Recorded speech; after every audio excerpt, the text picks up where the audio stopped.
Hi everyone, this is Meg from Waking Up at 40, where I make food related videos because if I can do it, anybody can do it. So before we get into this video, let me just show you my 2020 shirt that I haven't realized is my 2020 shirt, but this is how we all thought this year is going to end or start, and this is what it unraveled to, literally nothingness.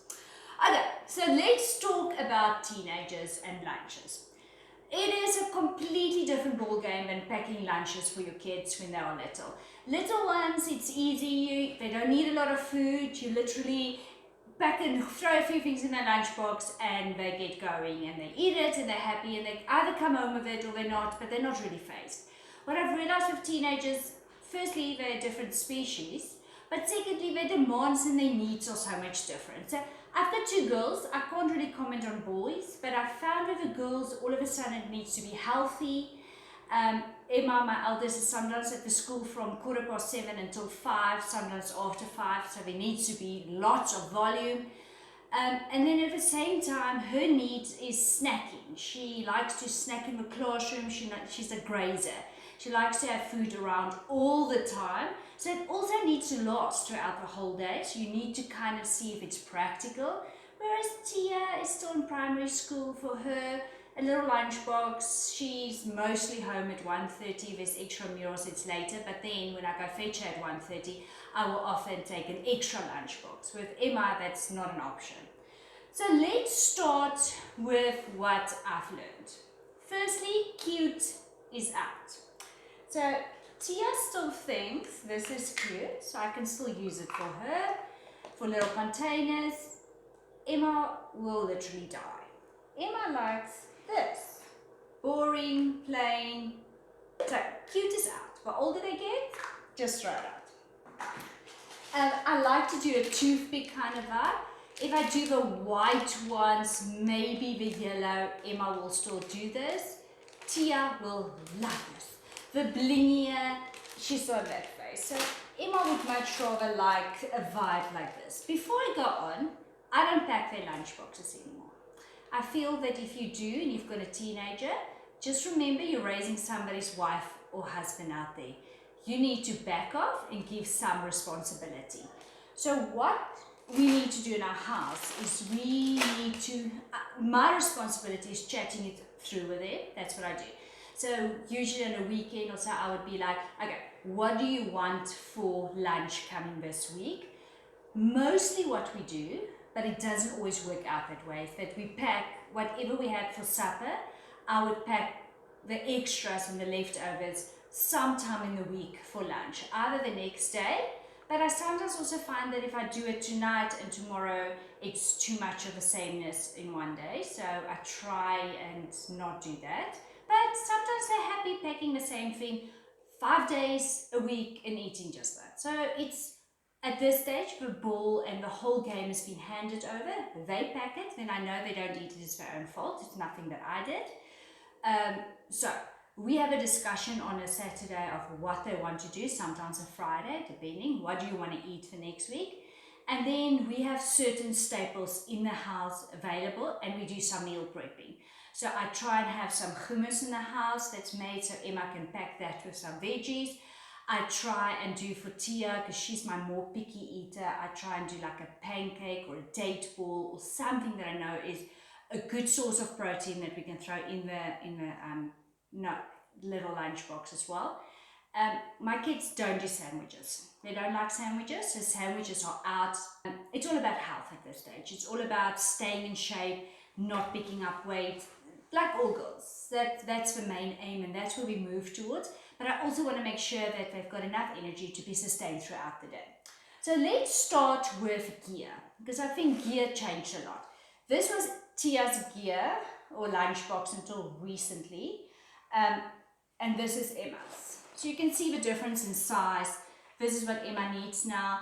This is for Tia. It still works for her, but I recently bought her a new one as well. She's a bit smaller than Emma's because we don't like doing the same thing anymore.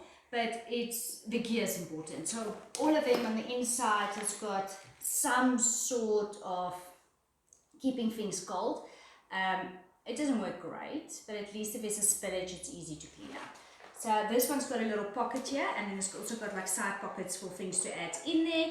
I thought maybe a water bottle, but Emma's suitcase actually, or backpack actually has space for the bottle. So I'm not sure what we're going to put in there, but this is a very decent size. When you open it up, a lot can go in here.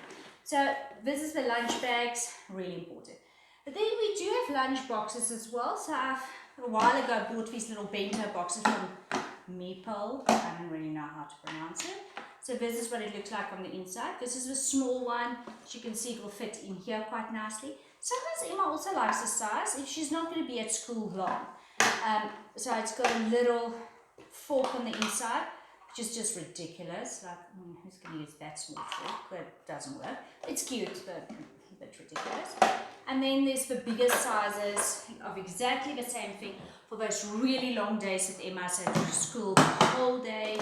And you can just see that this is a much bigger. See, we haven't even used this one, only the other one. This is a much bigger space to put a lot more in, and it keeps it in place so that everything doesn't go anywhere. It's leak proof, I've checked, but it does not stop things from moving around. Right, so that's the basic lunch boxes if you're going to pack a lunch box. However, then I recently got them their own knives and forks. Like I said, those forks are ridiculous. Emma's is green, or this nice tealy green. I don't even know what this color is called, but anyway, sea green probably. So Emma's is green, and then Tia has got the exact same one. I bought her very recently, and she's got the pink one. Just to take, and they don't take all 4 utensils to school every day, but if they know they're going to eat something, they take that. Then they each have a flask as well, or a lunch thermos. That's just to keep your, if you're going to do something hot, it will keep it hot. And if you're going to take something cool, it also will keep it cool. So if you do a fruit salad or normal salad, you know it's going to stay fresh throughout the whole day until they want to eat it. I find this really helpful. Living in South Africa, it gets ridiculously hot, but our winters can also be really cold. So depending on what they want to take, I find this is fantastic. We are very limited, we have very limited choices. So Hydro Flask was the only one that I could find in South Africa. Overseas, there's just so many choices, but yeah. Okay, so let's show you the box, the ridiculous box. Because this is actually what my kids like to take. Like I said, they're grazers. So Emma likes to, we've got a million little containers. This whole box is filled with containers. So between this size, which is just, I can't even remember where I put it. You can actually, it's got a little vent that works, so if you want to microwave it, it opens it up. They don't have microwaves at school, so useless, but it's got a vent. Then I bought some of these Sistema ones, which is completely leak proof, so if they want to take a yogurt and they don't want to throw it in the flask, they can take those ones. Then I've got these small ones from Sistema that also is just for condiments, like any hummus, tzatziki, sriracha, whatever you want to throw in here. And this one is completely leak proof, but I've bought a cheaper version, which you can see looks almost exactly the same. This one is not leak proof. It's fine for your thicker ones, but when it's a little bit more runny, this one leaks a little bit. It's not such a great buy. I mean, like literally round ones, rectangular ones, square ones. We've got a million. This whole box is full. Then we also got these little containers if they want like a sauce that they want to squeeze over to things. We've got this. It's just a mad box of containers and things. And this is what Emma likes to do. She likes to fill all of these little ones with different little snacks and then throw that in a bag. We also have some paper bags if she wants to take a bigger snack like a wrap or something like that. We throw that in the bag, into the lunch bag, and throw that in as well. Then we also, which I forgot to take out, let me just quickly show you. And then we have these ones there in the freezer, that's why I forgot to take them out. This is just our little ice packs. So in summer it's nice to throw 1 or 2 of those in there as well, and then it helps to keep your food stay cold or longer. But it's nothing in comparison to the flask. This really keeps it cold or hot throughout the whole day. So, but these little oaks does make a difference. And we've got different ones. These are little penguins. We've got quite a few little ones. We also got gel ones. So they could just go and grab them from the freezer and throw them in their lunchbox if they remember and if they want to do it. Like I said, this is their game. My responsibility is making sure that there is food in it. Okay, so I've showed you all the things that's necessary for like little meals and all of that. The next video, part 2, I will show you our snack cupboards and what we always have in our house, which is staples for this lunch boxes. And then I will, in further videos, we'll probably do like a whole series of lunch boxes. Like this is kind of our gear. We'll do one in terms of our snacks and things that's available, like what I always buy that is available for them to just throw in their lunch boxes. And then we'll do a meal prep and also show you how we use that meal prep and what they do with it to take to school.